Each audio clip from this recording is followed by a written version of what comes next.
Ayrim qizlar bolalar bizdan zerikmaslik uchun gaplashadi. Gaplashib tashlab ketadi deb aytasizlar-ku. Men o'shaning sababini aytaman sizlarga hozir.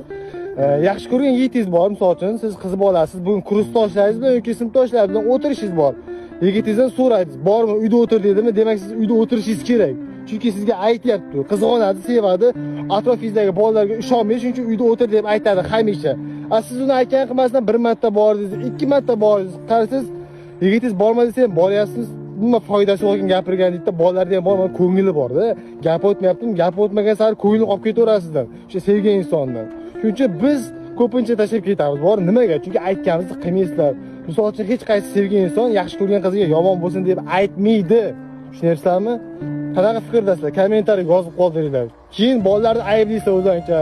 Zerikib tashlab ketdi, gaplash tashlab ketdi. Aslida aybdor o'zing emasmi? Shuni ham kommentariy yozib qoldiringlar.